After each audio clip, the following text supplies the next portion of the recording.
In the words of the immortal cockroach Archie, I am only a poor, humble cockroach, but creative expression is the need of my soul. You can call me Archie. This is John Carradine. Let's explore this art of creative expression. Since the dawn of civilization, man has had an ability to draw. The early Cro-Magnon left a graphic history of his early adventures and survival. Even then, he tried to depict movement within a single drawing. The Babylonians and Greeks utilized an elaborate form of animated illustration to tell about themselves and leave an accurate record of their lives and times. With today's animation camera, we have a form of animated art known as stop-action photography. Using the animated feature Shinbone Alley, let us examine this incredible art of animation. It was Shakespeare who said, "The play is the thing." And so we begin with the works of Don Marquis, writer, poet, and newspaperman. In 1920, Marquis' maxims and social comments were so ahead of his time that he had to create a lowly poetic cockroach, whom he called Archie, to write his own philosophy. In Archie's own words,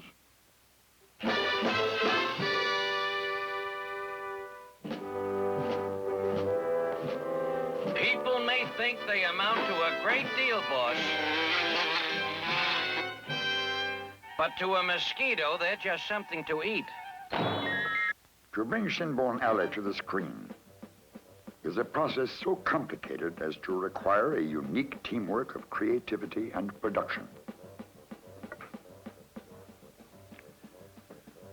Preston and John Wilson, producers of the feature, get together with writers Dick Kinney, Marty Murphy, and David Detige as they develop the original screenplay by Joe Darien.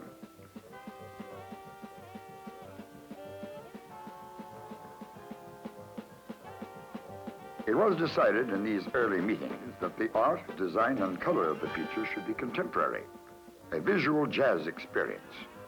It should be visually gutsy and remain true to the original prose and thoughts of Don Marquis. Creating the design for Shinbone Alley presented a unique problem. The thought occurred, why not take the original George Harriman cartoons of the 1920s and update them in a contemporary style and see what happens. This was the breakthrough, and soon the overall style of the picture was set. After months of experimentation, Shinbone Alley began to take on life.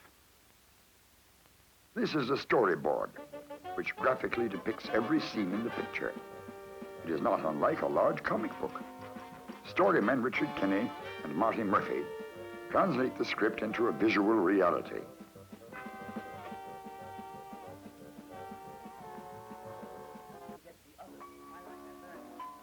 In the music room, Joe Darien and the composer, George Kleinsinger, put the finishing touches to the many lyrics and tunes of Shinbone Alley.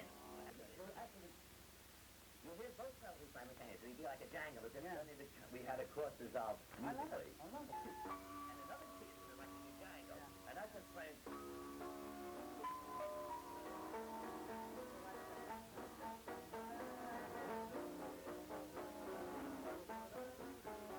The storymen adapt the production storyboards to the final lyrics of the picture, and a recording date is set. Here, two of the stars, Carol Channing and Eddie Bracken, are seen as they prepare to record with a rather handsome and debonair young actor, who I might add shows a great deal of promise. John Wilson goes over the recording script with Carol Channing. He explains the action taking place in each scene, which helps our stars get the right vocal interpretation of the characters. Is Mehetabel angry or sad? Is she pensive or gay or mad?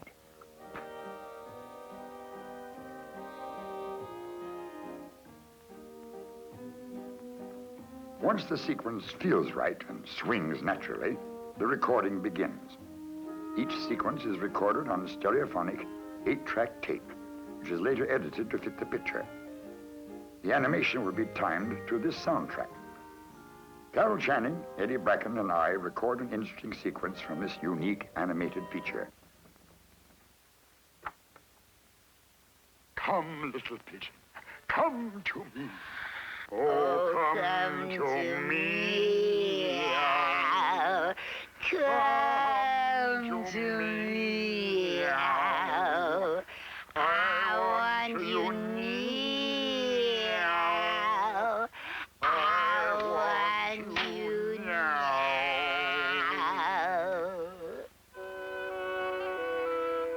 Think me hit a bell!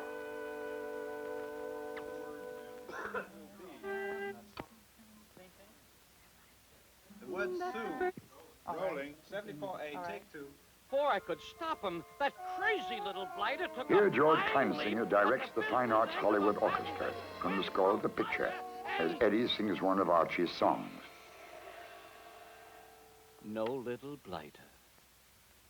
Now, boss, that moth was a fool, I guess, but there's one thing I can't deny.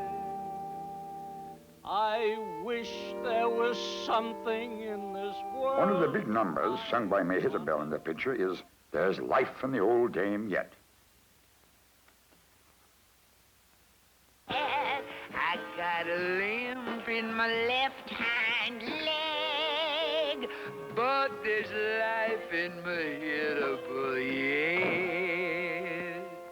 Oh, you can yell with a joyous sound. There's a dance or two in the old girl's chest. As long as Tom keeps coming round, there's a dance or two in the old girl's chest.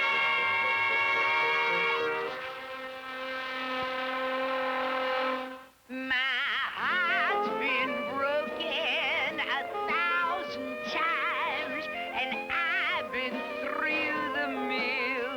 A lot of times have come and gone, but I'm a lady still. Oh, Kaiser and Jake, let's go. There's a dance or two in the old girl's chest. Our night will be over on pursuit. There's a dance or two in the old girl's chest.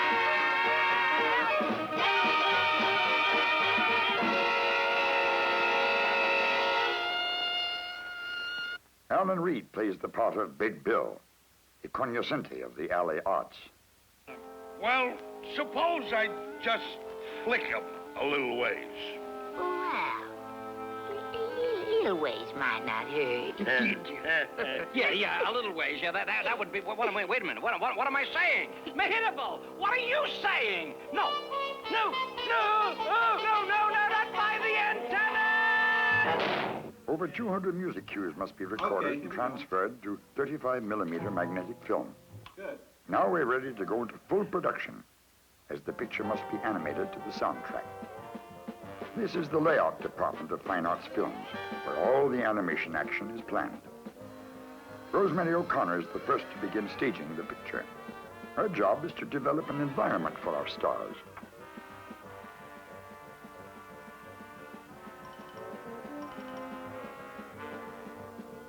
The back alley where all the cats live. Hitterbell's home, the newspaper office where Archie lives and works. When the layouts are completed, they then go to the background department, where they're cleaned up and transferred to celluloid sheets. Then color is added appropriate to the mood of the scene. Gary Lund sets the overall color styling and look of the feature.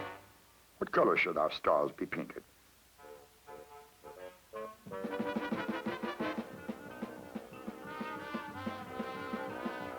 Would people believe a cat can be painted blue, or yellow, orange? How about purple?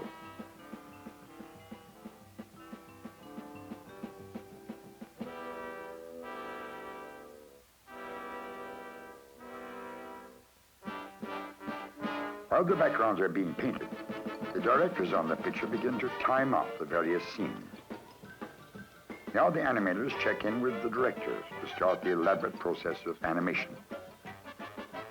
Here, Director Wilson goes over a couple of the sequences with Bob Bransford, a key animator on the picture.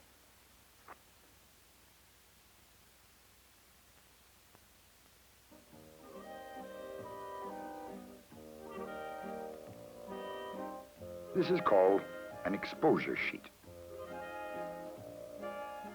Each frame of film is represented in numbers, and the director pinpoints the exact frame where a particular action is to occur, which will be exposed under the camera later.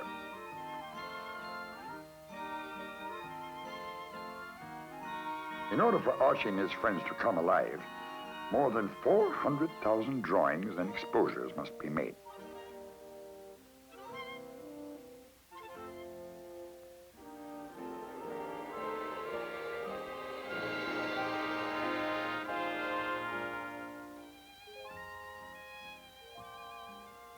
An animator must be by nature an actor with a pencil.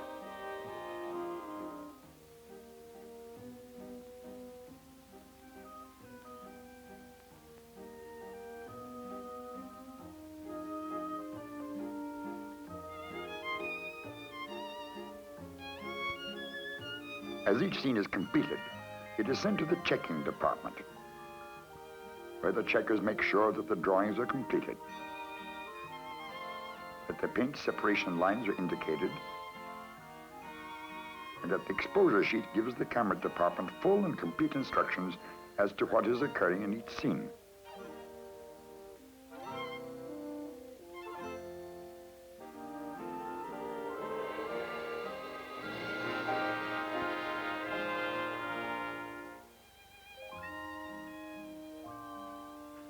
Once this is done, the scene is then checked through production control by Chris Decker, who coordinates the scenes throughout the various departments.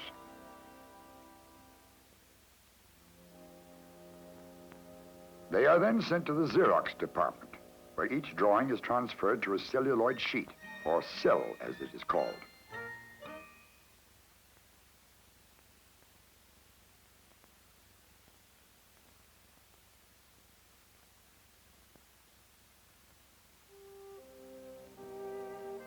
Being transparent, the painted background will be clearly visible behind the characters as they perform.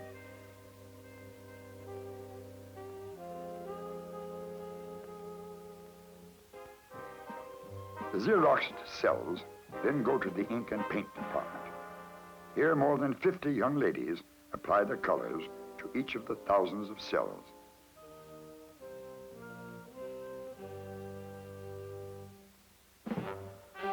A fantastic rainbow of colors must be carefully mixed and matched to the original color model sheets.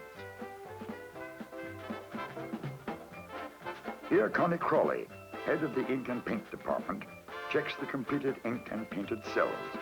She makes sure that each character is painted correctly, that all the cells are accounted for.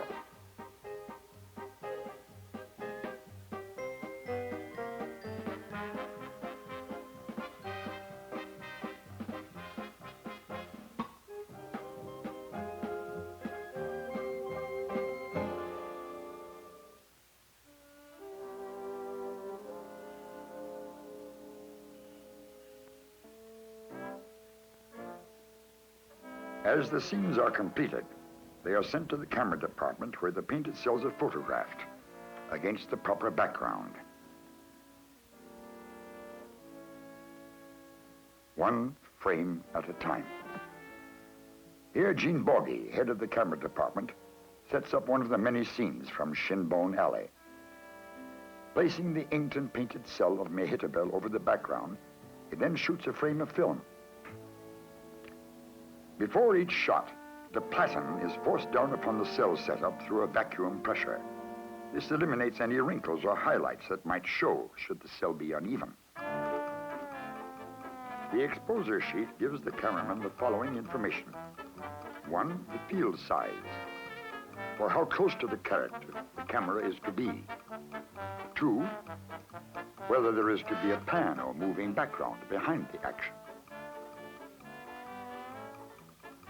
When the photographed scenes are returned from the laboratory, they are put together by the editing department.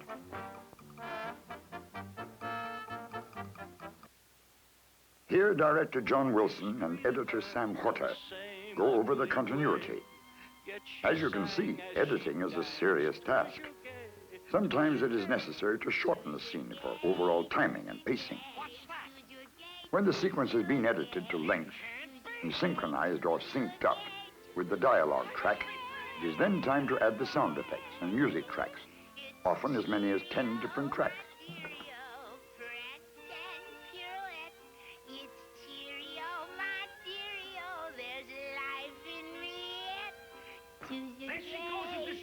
After a period of 18 months, all the backgrounds, special effects, inked and painted cells have been photographed and edited.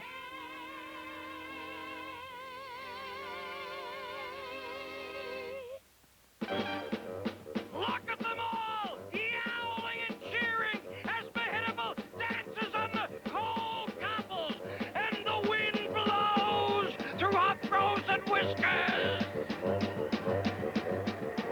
Blowing out of the north, I'm tired of being a pet.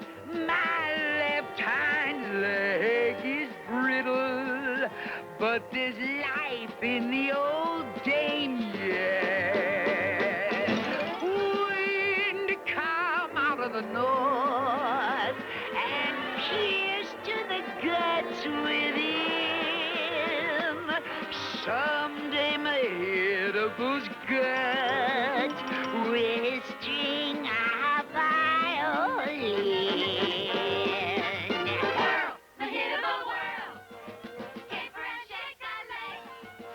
The feature is now ready to be dubbed with its final soundtrack. Dubbing a feature means to combine all the tracks of music, dialogue, and special effects onto one optical track, which appears on the side of the completed picture. Whistle to not win on mallow bones. I dance the time with 3 good feet here on the alley stones. Please, you black December, I never could live as a pet, but I'm a lady in spite of all. There is life in the old dame yet. A feat of electronic wizardry that will ensure the full quality of the music and voices. Now the picture is ready to be publicized and released. As you can see, the incredible art of animation is indeed a living art form. Yes, I'll be back.